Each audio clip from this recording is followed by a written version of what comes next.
saludarles a esta hora en nuestro espacio Argumentos, como cada tarde en vivo a las 5 p.m. y en reposición a las 11 de la noche. Un placer saludarles, Oriemi González, y nuestras redes sociales a su disposición, @argumentosgb y mi cuenta @Soriemi. Iniciamos este programa haciendo un análisis de lo que es noticia para esta jornada y de lo que también será nuestro tema para esta oportunidad, hacer ese análisis de cómo está el tema de la industria petrolera en nuestro país, también cómo incide esto en la economía luego de las medidas que ha impuesto el gobierno de Estados Unidos. Y en este sentido, leemos algunas de las informaciones de nuestro portal de Globovisión. El presidente Maduro exige a Estados Unidos el cese a la guerra comercial contra el mundo. El presidente señaló este lunes que las sanciones y la guerra económica es contra el mundo entero. En este sentido, exigió al gobierno de los Estados Unidos el cese de guerra comercial y económica que tiene contra todos los países. También tenemos un sonido del presidente hablando acerca de este tema. Vamos a verlo.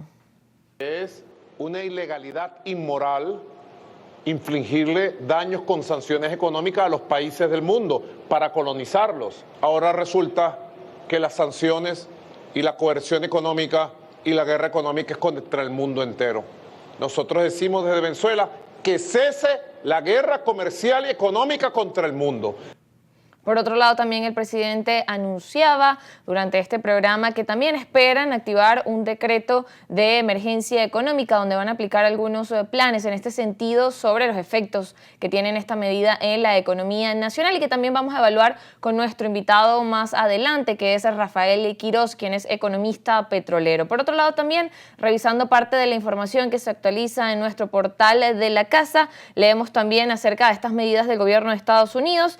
Casa Blanca confirma aranceles contra China que elevarán su tasa al 104%. Esta información la dio una portavoz de la Casa Blanca que confirmó que este martes que una partida de aranceles adicionales del 50% que el presidente Donald Trump amenazó con imponer a China entrará en vigor este miércoles, lo que hará que la tasa de gravámenes sobre las importaciones del país asiático sea del 104%. Parte de la información que decía fue un error de China tomar represalias contra el presidente. Cuando Estados Unidos recibe un golpe, él responde con más fuerza. Por eso esta noche, a medianoche, entrarán en vigor aranceles del 104%. Y horas antes, Trump había dicho que Pekín quiere un acuerdo sobre aranceles desesperadamente, pero consideró que no sabe cómo empezar a negociar y recalcó que la Casa Blanca estaba esperando la llamada del presidente chino Xi Jinping, un mensaje que repitió también esta portavoz de la Casa Blanca. Aparte de la información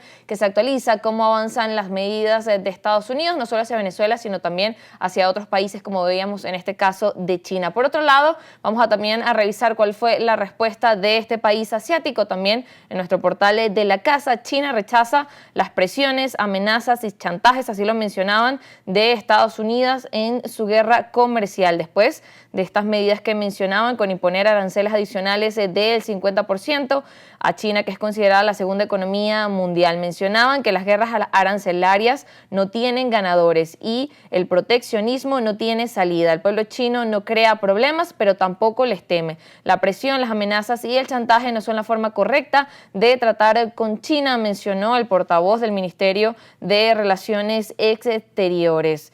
Y avanzamos también con otras informaciones. Ahora sí, en materia petrolera, vamos a revisar también que se actualiza desde el portal de El Universal. En su titular, el precio del barril de petróleo se desploma a mínimos desde 2021. Este viernes, el precio del barril de petróleo Brent, de referencia para Europa, cayó hasta los $64,78, un 7.6% por debajo del cierre de este jueves y su coste más bajo desde mayo desde el 2021. El precio del petróleo bajó este viernes más de un 7%, tanto en su variedad Brent como en otras variedades, ampliando el desplome de las últimas sesiones tras el anuncio de aranceles recíprocos por parte de los Estados Unidos y también la respuesta de China anunciada, lo que ha acelerado la baja del costo del crudo hasta los niveles más mínimos desde el 2021. Parte de la información también que se actualiza en estos portales y cómo vemos cómo está la dinámica que se afecta por estas medidas, tanto por la respuesta del gobierno de Estados Unidos, pero también por la respuesta del gobierno venezolano. Dinámicas también que vamos a evaluar más adelante en nuestro programa. Antes también vamos a revisar los sonidos de algunos dirigentes también que conversaban más temprano en alguno de los programas de nuestra casa. Tenemos el sonido de Héctor Milano. Vamos a verlo. Precisamente con que lo que está operando en las aguas pendientes por delimitar es precisamente un bloqueo a Venezuela en nuestra fachada atlántica. Lo que está aconteciendo con las empresas que operan en todo el mar pendiente por delimitar, donde hay una controversia de Venezuela respecto a Guyana por la posesión, la integración de la Guayana Esequiba, digamos que responde a una dinámica geopolítica y a un contexto que, si bien es distinto al contexto de 1899 en el cual se llevó a cabo el írrito laudo arbitral de París, hoy lo que vemos es el intento de posicionarse en esas aguas pendientes por delimitar con un propósito, que es no solamente generar inestabilidad en la región, no solamente es apoderarse de los recursos que están allí, sino además, digamos que darle continuidad a una pretensión histórica del Reino Unido y de los Estados Unidos de América de tener control de recursos estratégicos que están posicionados Solo allí. lo anuncio ya. Bien, vamos a revisar también información que ofrecía Luigi Picella en torno a cómo está la dinámica económica en nuestro país. Tuvimos un crecimiento de 16.6% aproximadamente, pero en promedio. No quiere decir que todos los sectores crecieron de la misma manera e incluso si lo dividimos en pequeña, mediana y gran industria, la pequeña industria no logró crecer. Y tenemos sectores que no están en el lado derecho, como nosotros decimos, de esa gráfica de crecimiento, como lo son textil, confección y calzado, y como lo son las industrias que trabajan en el nivel metalúrgico y de fundición. Todas las demás están en positivo. Evidentemente las lideran los sectores de alimentos, bebidas, y el sector farmacéutico. Estos sectores evidentemente alan a los otros sectores y esos son los que se encuentran en lo que es el crecimiento. A nivel de utilización de la capacidad instalada logramos cerrar en un 48%. Evidentemente ahora tenemos que trabajar para que esos sectores que no se vieron en el lado derecho de la gráfica de crecimiento se incluyan en este crecimiento. Pareciera que... Bien, y esta era parte de la información que se actualiza para esta jornada de este martes en nuestro programa. Algunos de los temas también que vamos a analizar más adelante con nuestro invitado que ya está en el estudio, Rafael Quiroz, quien es profesor, economista, también experto en materia petrolera. Al regreso conversaremos con Rafael. Vamos a la pausa y ya venimos con más de argumentos.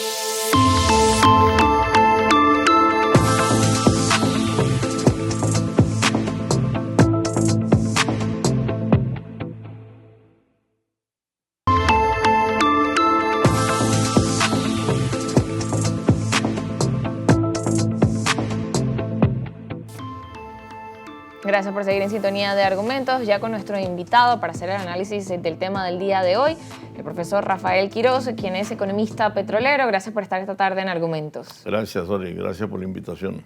Bien, y qué bueno que se encuentre con nosotros porque de alguna forma, bueno, tiene especialidad en el ámbito económico, pero también en materia petrolera para hacer ese análisis que bueno, son las dudas que aún quedan de cómo impacta las medidas que hoy en día hay sobre Venezuela, sobre la industria petrolera, sobre el tema de las licencias, aun cuando todavía quedan dudas de, bueno, cómo va a seguir ese camino y quizás las decisiones que pueda tomar el presidente estadounidense Donald Trump.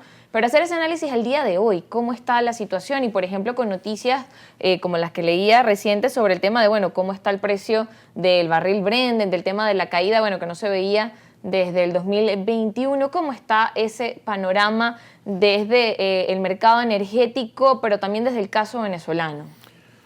Bueno, del caso venezolano, por supuesto, hay que iniciar el análisis entendiendo de que la empresa norteamericana, 6 empresas norteamericanas, básicamente la principal que es Chevron y 5 más, en las cuales están Halliburton, Baker, Schlumberger y 2 o 3 más, se están yendo del país. La empresa Chevron, que es la principal de ellas porque es la única que estaba produciendo, las otras 4 o 5 estaban prestando servicios de mantenimiento, de limpieza y qué sé yo. Entonces, la Chevron se está yendo el 27 de mayo, ya está recogiendo maletas, como diríamos, y esa va a dejar un vacío en términos de producción, que la semana pasada cerró en 226,000 barriles diarios la producción de Chevron. El problema para la PDVSA es quién va a ocupar ese vacío, quién toma el testigo de Chevron, porque PDVSA no está en condiciones de producir esa cantidad, porque no, ya lo hice, ya estuviese produciéndolo. Eso que mencionas es interesante porque hay especialistas y analistas que han mencionado incluso desde aquí que realmente sí está en capacidad PDVSA de asumir esa producción y que incluso ya está en trabajos de realmente de no dejar ese vacío. ¿Cómo aplicaría entonces? No, yo no creo que esté en capacidad. Si estuviera en capacidad ya lo hubiese hecho. PDVSA está luchando en favor de incrementar la producción no menos de 6 o 8 años, desde que llegamos a la cantidad de 360,000, o sea, la cantidad que producíamos en 1941. Esa cantidad llegamos en época del general Quevedo, que bien sabía mucho del sector militar, pero no sabía nada de petróleo, y se fue tan ignorante como llegó sobre el tema petrolero, por cierto. Pero a esos niveles llegamos con él. Desde ahí está luchando PDVSA, tratando de incrementar todos los días, todas las semanas, todos los meses, todos los años la producción.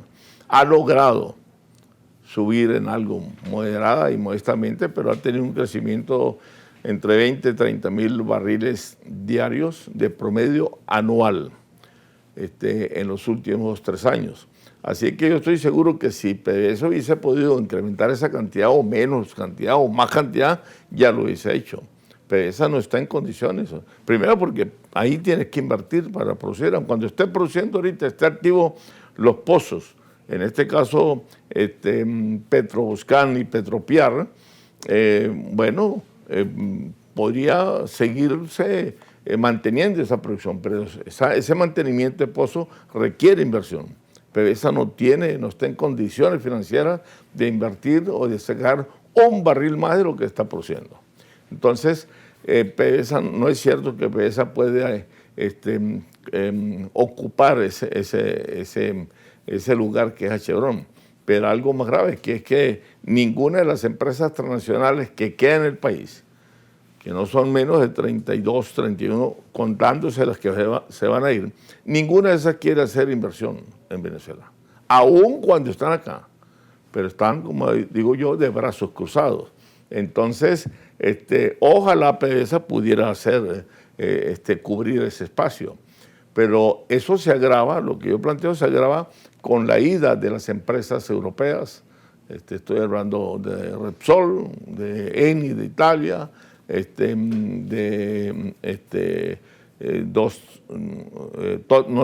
Total no, pero sí hay 3, 4 empresas más. La de la India, que ellas están produciendo. La semana pasada su producción llegó a 103,000 barriles.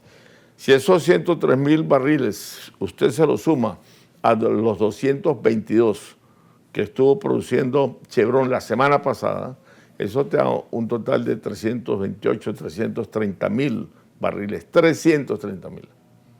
Esa va a ser la caída de la producción petrolera venezolana a partir de octubre, muy seguramente a partir de octubre. Octubre de este año. De este año, sí. Lo cual quiere decir de que va a estar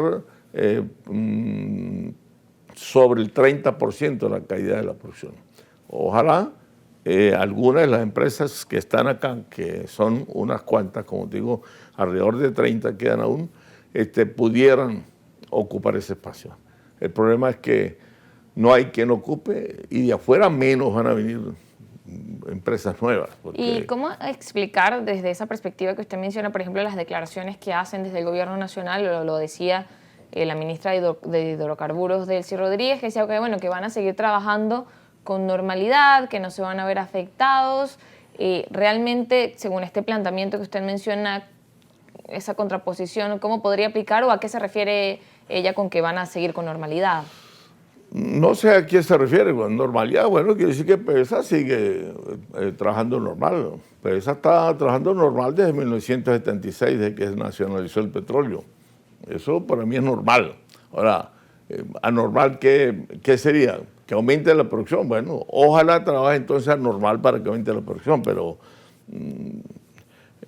la ministra del Cielo precisamente es muy veterana en términos de conocimiento de la materia petrolera. Desde luego está al frente del ministerio, como han estado y han pasado muchas personas desconocedoras también del tema petrolero, entre esos el famoso Tarek El Aissami, un criminólogo prestado al petróleo y que, bueno, ya sabemos con los resultados con los que salió.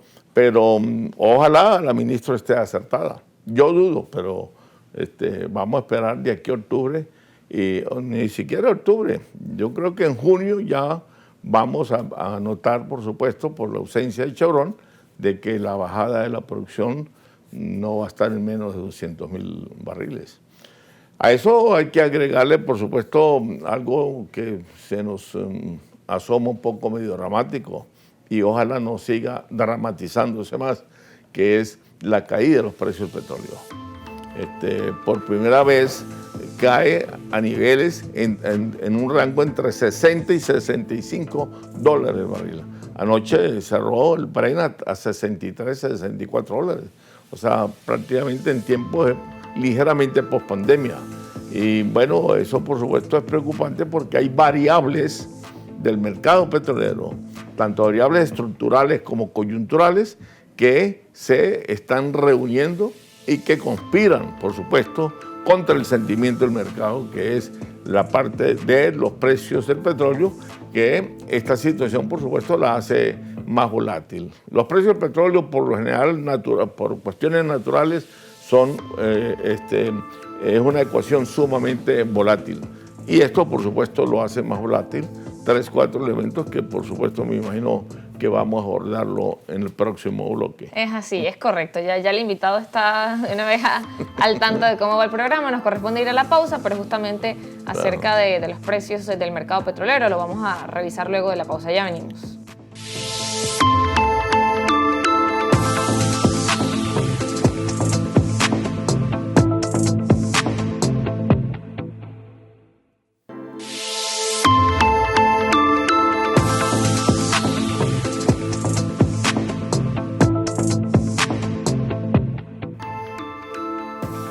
Seguimos en Argumentos conversando con Rafael Quiroz y quedaba esa duda sobre cómo está el tema del precio del barril del petróleo, que veíamos pues esa baja que decía que bueno, no se tenía desde que estábamos en pandemia.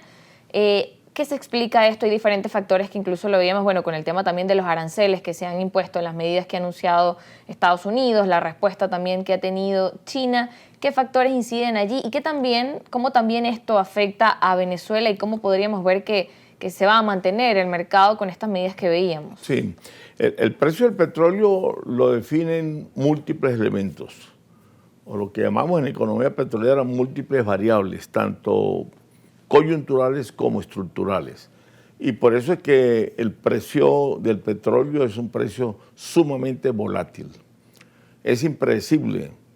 Y por consiguiente, eso es lo que hace también a su vez al mercado petrolero un mercado relativamente inestable, impredecible también, etcétera, etcétera. Porque entre esas variables estructurales tenemos, tal cual como se inició el año petrolero, en enero y febrero, sobre todo los 2 primeros meses, con ciertas predicciones en relación a la recesión de la economía china que iba a operar. Varias agencias internacionales especializadas en la materia que hicieron estudios bastante objetivos, todas reajustaron la demanda del petróleo hacia la baja por la recesión china. Y en efecto ocurrió y sigue ocurriendo en China. En China ha bajado el consumo petrolero en comparación, por ejemplo, a noviembre, a octubre, noviembre, diciembre, el último trimestre del año pasado. Pero no solamente se ha referido a eso, esa es una variable, por supuesto, estructural que se nos presenta y que es inevitable, por decirlo así, a la hora de analizarla. Hay otra variable que es en parte la disminución muy ligera, pero la reflejan varios informes de agencias, es la demanda mundial de petróleo. Eso, por supuesto, entonces permite a la oferta mantenerse por encima de la demanda.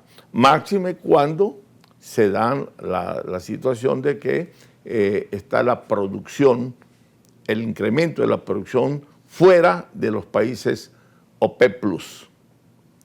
Y ahora se nos agrega un condimento más, que es el incremento, cosa que yo no me explico en la trayectoria, en la historia de la OPEP, el incremento de la oferta petrolera de la OPEP Plus en 432,000 barriles diarios, que aun cuando no va de una sola asomada, porque va a ser progresivo a partir del próximo mes, pero va a estar aumentando en 121,000 barriles diarios la producción de OPEP Plus durante 18 meses, o sea, hasta octubre del próximo año.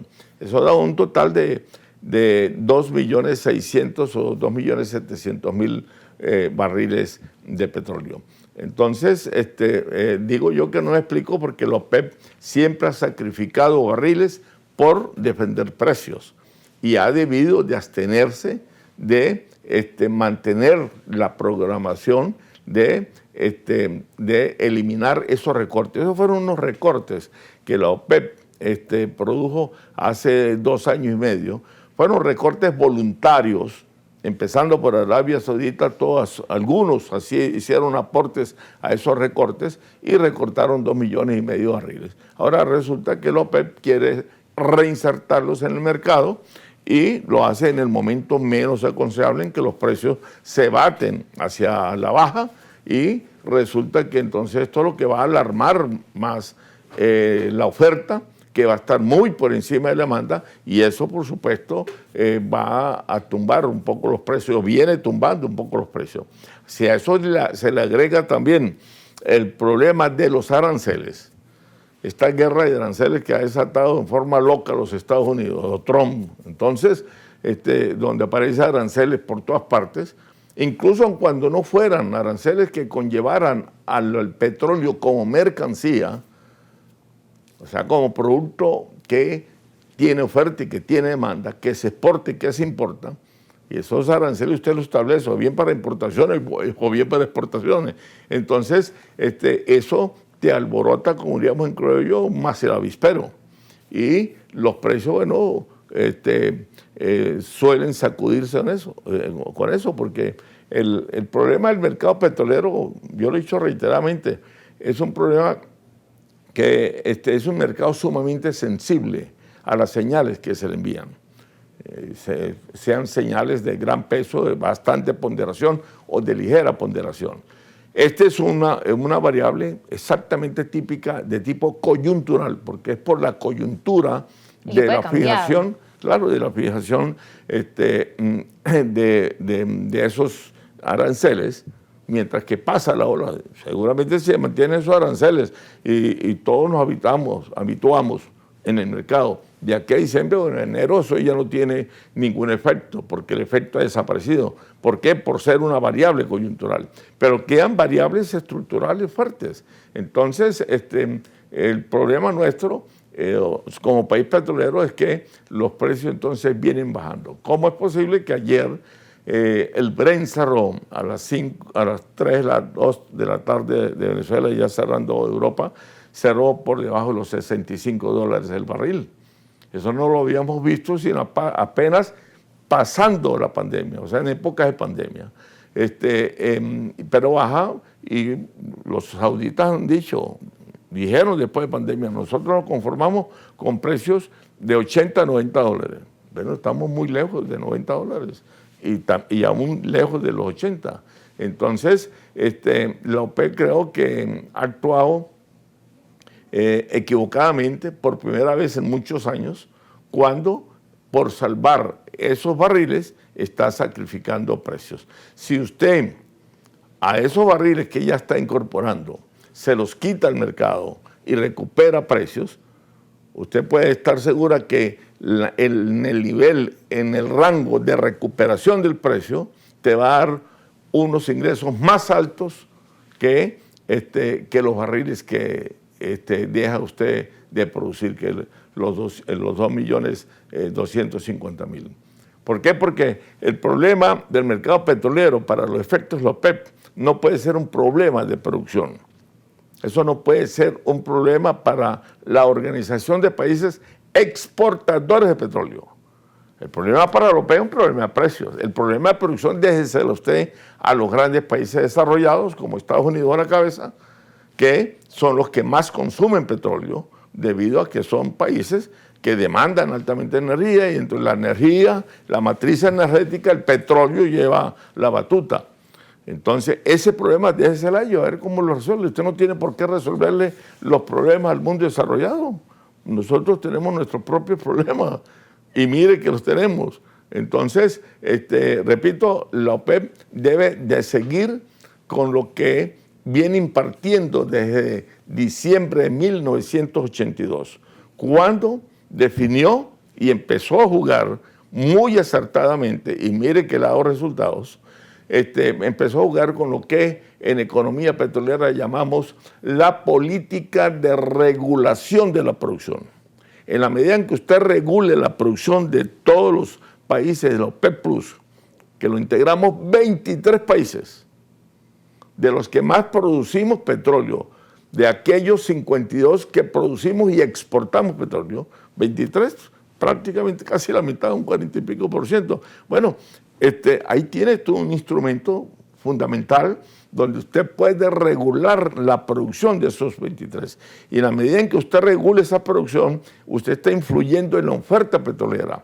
¿Por qué? Porque logra graduar las válvulas, los grifos de la industria petrolera OPEP+, a los efectos de no sobresaturar la oferta y a los efectos de equilibrar la oferta a nivel de la demanda. Y si es posible bajarla un poquito por debajo de la demanda, mejor aún, porque eso te garantiza la solidez de los precios del petróleo. Estoy hablando de precios justos y de precios significativos para los países productores y exportadores de crudo. Claro, parte de las medidas que deberían aplicarse y cómo realmente debería ser el funcionamiento. Así es, así es. Bien, nos corresponde ir a la pausa y al regreso seguimos conversando con el profesor Rafael Quiroz. Ya venimos.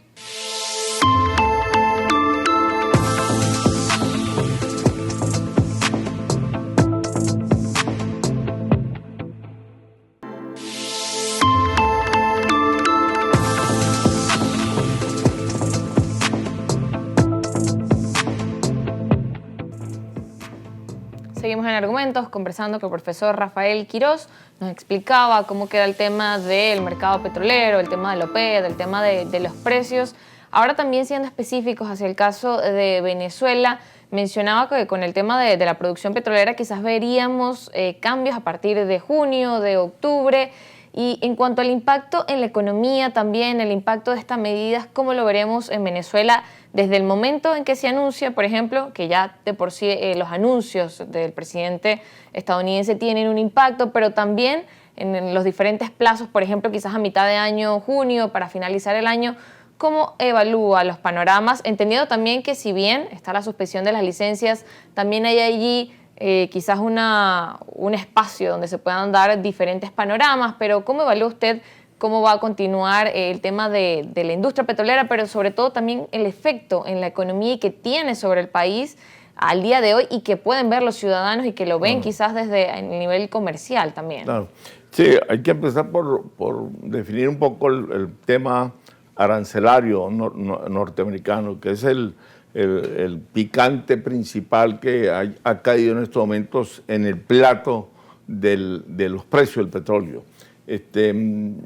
No sé, bueno, me da la impresión que están jugando un poco en cuanto a sanciones secundarias, aranceles secundarios, y pareciera que todo esto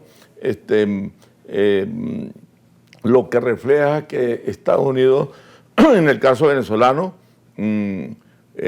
pretende por ahora no comprarle petróleo a Venezuela, pero tiene como objetivo de que nadie le compre petróleo a Venezuela. Entonces, no es para mí, no es para nadie. Así es. Entonces, sí, pareciera decir, bueno, mire, en el futuro yo soy el único que va a comprar petróleo. A mí me parece muy bien, pero que lo compre, ¿no? Entonces, el problema se enreda porque las medidas, tanto sanciones como los aranceles, la imposición de aranceles va a castigar duramente a nuestros dos principales clientes, que es China y que es la India. Y bueno, que ya se han pronunciado. Y demás que ya se han pronunciado, así es. Entonces, y aparte que eso es una figura que yo entiendo que no existe en la jurisdicción, vamos a decirlo así, en el tema jurídico norteamericano, eso de aranceles secundarios o de sanciones secundarias. Además, no existe en la práctica comercial norteamericana tampoco. Entonces, Estados Unidos, bueno, siempre tiene la tendencia de tratar un poco torpemente no solamente la política petrolera, sino toda política exterior norteamericana que vaya hacia América Latina. Estados Unidos nunca ha comprendido a Latinoamérica y por eso es que su política desarrollada hacia nosotros ha sido, por lo general, usualmente ha sido bastante torpe, ¿no? Entonces, bueno, nosotros nos encontramos enredados porque decimos, bueno, como una economía como la venezolana va a trastocarse en su esencia, en el alma, en el corazón de la economía venezolana, se va a trastocar simplemente porque se vaya Chevron. Eso lo que nos demuestra a nosotros es cuán dependientes seguimos siendo nosotros después de 125 años de explotación y producción petrolera venezolana. Aún seguimos siendo dependientes de la renta petrolera. Es decir, que nos confronta con la realidad que siempre hemos tenido, que es que no sabemos cómo salir de un poco enredados en un poco de barriles de petróleo, incluso con bajos precios ahora, con tendencia, que nos azota aún más la cuestión. Más complejo. Claro, claro. Entonces, repito, nos reafirma cuán dependientes seguimos siendo del petróleo y que no hemos sabido remediar las endemias de la renta petrolera. ¿Por qué? Porque la economía petrolera la convertimos totalmente en el único motor y en la única locomotora de la economía nacional. Porque la economía petrolera se tragó las estructuras de las demás economías. Y se fue a un lado, pues por supuesto, el suelo, el turismo que hemos podido desarrollarlo, la economía agrícola, el sector industrial, cualquier cantidad de sectores y factores que por donde nos hemos podido montar para diversificar nuestra economía. No la diversificamos y por eso entonces que... Y que el camino sigue estando hoy lejos para hacer también... Pero por supuesto, y no solamente eso, sino que también perdimos los mejores momentos de la economía petrolera.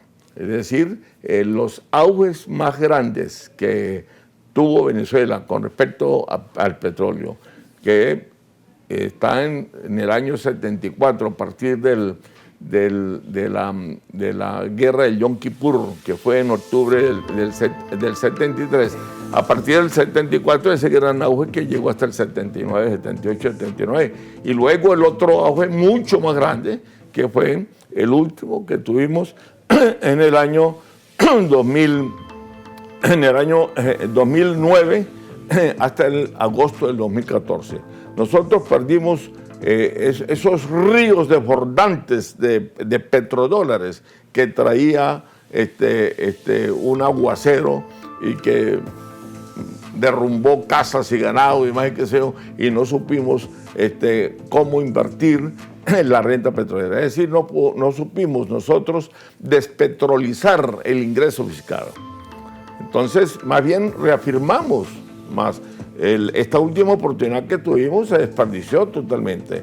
No solamente se desperdició, sino atamos mucho más el lazo umbilical que nos unía al petróleo, en vez de haber guardado, aprovechado para haber guardado distancia. Y a 120 años resulta que nosotros aquí en Venezuela no producimos, por decir algo exagerado, una tuerca de la industria petrolera. No hemos podido producir el primer taladro de la industria petrolera.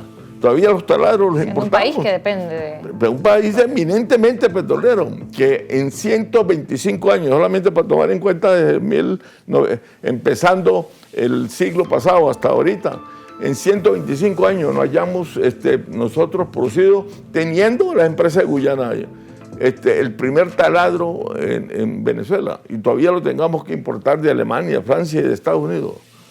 Eso en verdad es muy inconcebible. Y todo eso nos pasó porque la dirigencia política de hoy, como la de la anterior, como la entonces de la mal llamada Cuarta República, no tuvieron el olfato, no tuvieron la perspectiva, no tuvieron la visión de haber aprovechado esa bonanza para poder nosotros desarrollado otros elementos, otros factores, otros sectores de la economía nacional. Entonces, ¿por qué? Porque los políticos de aquel entonces, como ahora, creyeron equivocadamente que el petróleo traía consigo los antídotos de su desarrollo.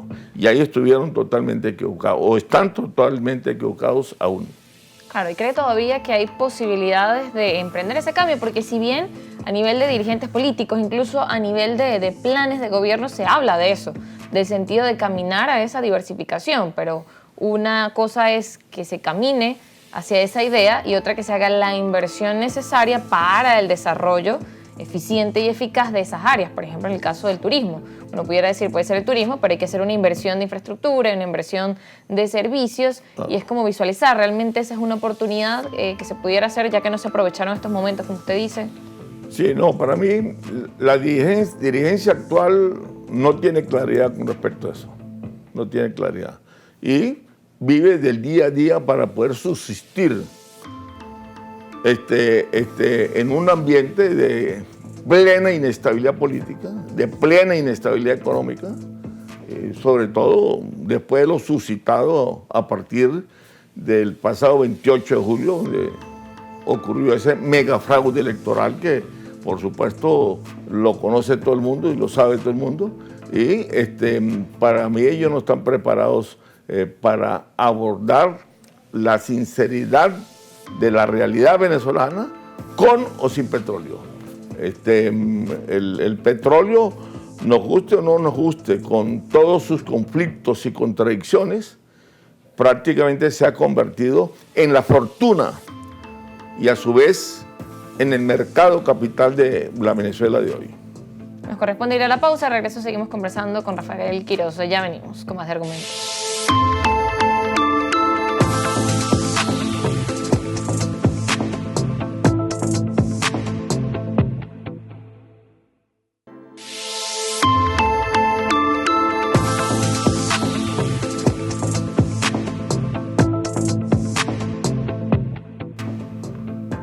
Estamos en la última parte de argumentos, conversando con el profesor Rafael Quiroz, economista petrolero, y me gustaría ya que en esta última parte, que nos quedan pocos minutos, quizás pudiera explicar alguna de las dudas que tiene la audiencia, que preguntan también en redes sociales acerca de, bueno, con estas sanciones hacia la industria petrolera, ¿cuáles van a ser esas consecuencias? Por ejemplo, la gente se pregunta, bueno, ¿vamos a volver a escenarios como los que hubo en 2017, 2016 o los que hubo quizás en 2020, 2021? Y por otro lado también hay dudas acerca de cómo va a quedar el tema del combustible, el tema de cómo surtirse aquí en Venezuela para el tema de los transportes y si van a existir posibilidades de aumento también en cuanto a la gasolina. Son dudas también que tiene parte de la audiencia sobre todo lo que pasa con estas medidas. En cuanto a la gasolina, yo creo que la situación va a ser igual.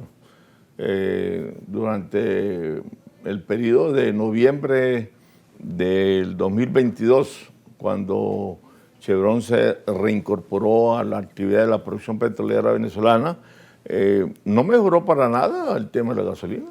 Siguió siendo igual, o sea, en otras palabras, no estamos produciendo la gasolina suficiente que exige nuestro parque automotor. yo antes de venir al programa repasaba unas cifras que me llegaron de PDVSA precisamente, y la semana pasada estuvimos produciendo 76.000 barriles diarios de gasolina y 70.000 de diésel. Con 76.000 barriles no haces nada. La zona metropolitana de Caracas solamente consume 35.000 barriles diarios. La zona de Caracas. ¿Qué quedan para el resto de las 23 entidades federales, o sea, los 23 estados? Por eso es que nosotros hemos seguido importando gasolina. Lo que pasa es que nos han cumplido los que nos venden la gasolina, como el caso específicamente de la India y de Irán. Y nos ha llegado a tiempo los tanqueros. Nosotros traemos esa gasolina en tanqueros, supertanqueros ULCC y BLCC, que son los más grandes, los más monstruosos que hay en el mercado petrolero del transporte. Hemos paliado de una u otra forma, pues ya no, la situación no es tan dramática. Se hacen aún colas inmensas en el interior del país, en unos estados más que otros.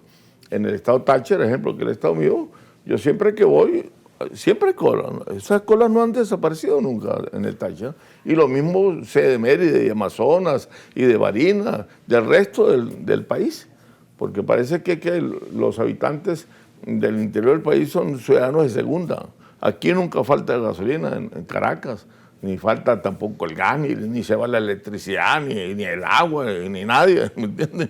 No se va nada. Pero esos son privilegios que tenemos los que vivimos aquí. Y los venezolanos, el resto, la gran mayoría que vive en el interior. Es el panorama que se ve en nuestros estados. Entonces, repito, Chevron no alivió para nada esa situación. Nosotros seguimos importando gasolina.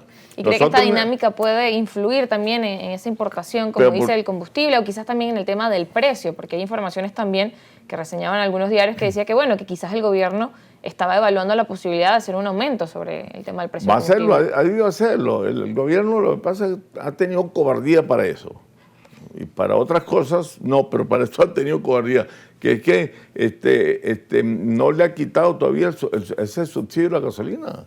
Eso debería ya estandarizarlo a los precios que se venden de 50 centavos de dólar por litro. Entonces todavía se vende esa gasolina es subsidiada, y ese es un subsidio regresivo, donde los que más se benefician no son precisamente la gente de menores ingresos de la población venezolana. Entonces, pero el hecho es que, repito, nuestra refinería, el parque refinador nuestro, que lo constituyen 6 refinerías, no producen la gasolina suficiente. Entonces tenemos que comprarle de la India y de Irán, repito. Siempre hemos mantenido esa importación de gasolina. Y de diésel también, de gasoil también importamos, en menos cantidad, pero nosotros para abastecer el mercado interno necesitamos cerca de 180.000 barriles diarios de producción de gasolina. Y si estamos produciendo solamente 75, 3 por 7, 21, bueno, menos del 30% es lo que estamos produciendo. Entonces, así, mientras tanto, no vamos a mejorar la situación. Pero no la mejoramos no porque se vaya Chevron, repito, Chevron no aportó 1 litro de gasolina en toda su estancia acá. Entonces, ¿cuál es el problema? Ahora que el PDVSA y el ministerio se vean acorralados por ajustar esos precios hacia arriba, me parece muy bien. Yo estoy de acuerdo con que el gobierno lo haga. Lo ha debido hacer hace años. Pero bueno, nunca es tarde para corregirlo. Claro, ¿cree usted que eso al final beneficia es la dinámica del mercado? Pero por supuesto, claro que sí. Es que, bueno, imagínate, también es que tenemos un parque automotor de 4.2 millones de vehículos activos, pero operativos son 4 millones más o menos, un poquito menos de 4 millones, pero aún así, bueno, aparte tenemos otro problema en términos de importación, que es la importación de diluentes, que no tenemos suficiente para mejorar, para mezclar el crudo extra pesado que extraemos de la faja del Orinoco. Entonces nosotros para allá necesitamos bien condensados o bien crudo liviano. Nosotros producimos crudo liviano acá, pero no es suficiente para el que consumimos y para el que necesitamos como diluente. Entonces vamos a tener que seguir importando diluentes. En eso no estaba así metiendo la mano Chevron un tanto, porque ellos mismos traían el diluente y el condensado, porque ellos estaban sacando petróleo de Petropiar, que está ubicado en uno de los bloques orientales de la faja del Orinoco. Claro, y que eso al final tiene también pues, incidencias en cómo está el tema de la industria petrolera. Se nos acabó el tiempo. Que por cierto, un paréntesis rápidamente, que por cierto, en términos faja, quiero reafirmar una vez más que no es cierto que nosotros seamos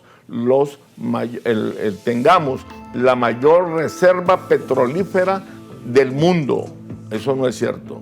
Ayer repasé eso y estamos ubicados todavía de noveno. Creo que, por supuesto, es una gran posición. De 105 países que producimos petróleo, seamos los novenos, bien, pero no es cierto que nosotros tengamos las mayores reservas de petróleo del mundo. Estamos ubicados dentro de los 10. Exactamente. Deberíamos ya repetir esa monserga que en nada nos beneficia y sí mucho nos perjudica. Gracias, profesor Quiroz, por acompañarnos en esta jornada. Quien es economista petrolero, ustedes gracias por estar en sintonía. En nuestras redes sociales @argumentos, mi cuenta @sorienmi. Feliz tarde.